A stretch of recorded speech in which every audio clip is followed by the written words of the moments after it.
Energy crisis గనక వస్తే ఇటు అమెరికాను కూడా చాలా ఇబ్బంది పెట్టే అవకాశం ఉంది. ఇటు స్ట్రైట్ ఆఫ్ హార్మోజ్కి సంబంధించి మనం చూస్తున్నాం.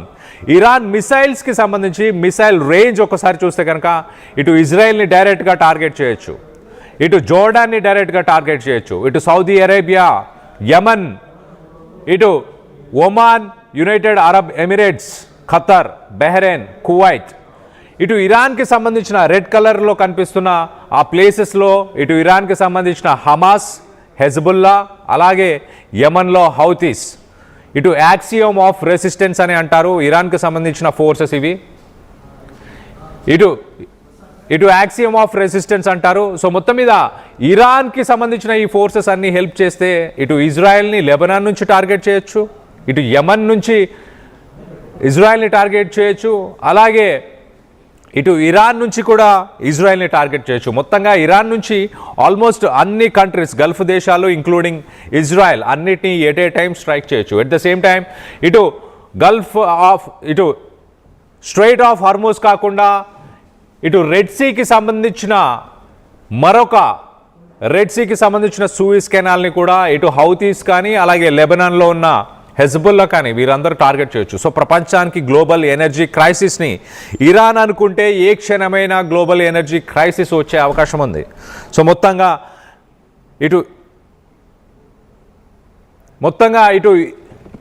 ఇటు గడిచిన 28 రోజుల్లో జరిగిన విషయాలని కూడా మనం మాట్లాడుకున్నాం. మరి రానున్న కొన్ని రోజుల్లో ఏం జరగబోతుంది? ఇటు ఇరాన్ మాత్రం ఏమాత్రం తగ్గే అవకాశం లేదు, తగ్గే ప్రసక్తే లేదు అంటూ చెప్పే ప్రయత్నం చేస్తుంది. ఇరాన్ గతంలో కొన్ని స్టేట్మెంట్స్ చేసింది. ఈ యుద్ధానికి ఎందుకు వచ్చాము అంటూ అమెరికా అలాగే ఇజ్రాయెల్ పశ్చాత్తాపడతారు, అలాంటి సిచ్యువేషన్కి తీసుకెళ్తామంటూ ఇరాన్ చెప్పుకొస్తుంది.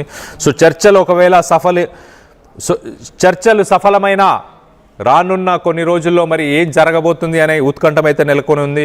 ఇటు లాక్డౌన్ పరిస్థితులు ప్రపంచ దేశాల్లో ప్రస్తుతానికి నెలకొన్నాయి. ఇటు శ్రీలంక ఎనర్జీ ఎమర్జెన్సీని డిక్లేర్ చేసింది, ఇటు బంగ్లాదేశ్ ఎనర్జీ ఎమర్జెన్సీని డిక్లేర్ చేసింది, మరో పక్కన ఇటు ఫిలిప్పైన్స్ ఎనర్జీ ఎమర్జెన్సీని డిక్లేర్ చేసింది. మరి కొన్ని రోజుల్లోనే ఇటు యూరోపియన్ కంట్రీస్ కూడా అలాంటి సిచ్యువేషన్కే వెళ్ళబోతున్నట్టు తెలుస్తుంది. దీనికి సంబంధించి మీరేమనుకుంటున్నారు? గడిచిన 28 రోజుల్లో ఇరాన్ది పైచేయి ఉందని మీరు భావిస్తున్నారా, లేకపోతే అమెరికాది పైచేయి ఉందని భావిస్తున్నారా? మీ అభిప్రాయాలను కింద కామెంట్ రూపంలో తెలియపరచండి.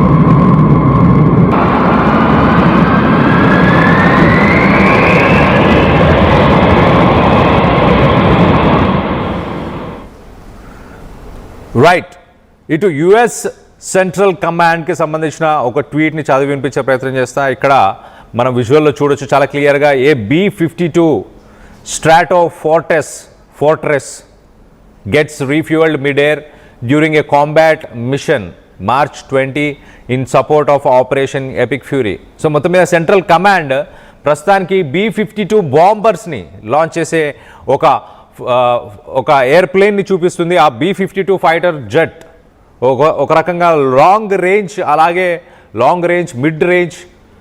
సో అది గాల్లో ఉన్నప్పుడే రీఫ్యూయల్ చేసుకుంటున్న ఫొటోస్ని ఇటు యుఎస్ సెంట్రల్ కమాండ్ అయితే పోస్ట్ చేసింది. చాలా క్లియర్గా యుఎస్ సెంట్రల్ కమాండ్ నుంచి ఇటు యుద్ధానికి సంబంధించిన ఆఫీషియల్ వీడియోస్, అఫీషియల్ పోస్టులన్నీ ఈ యుఎస్ సెంట్రల్ కమాండ్ నుంచే వస్తుంటాయి.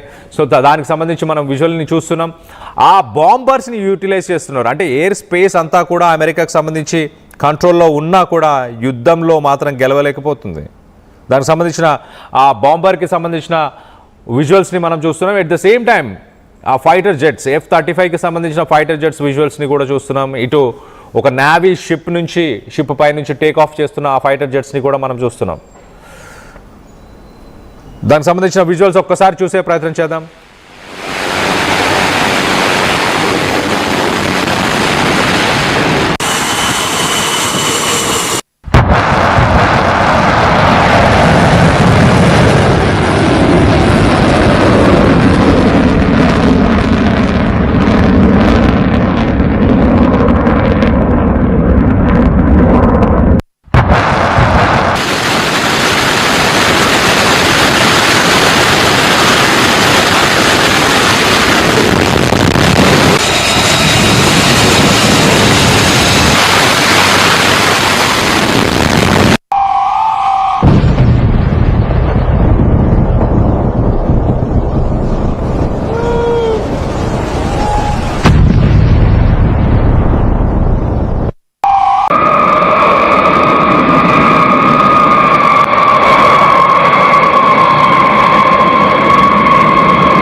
وما رميت إذ رميت ولكن الله رمى يا حيدر كرام.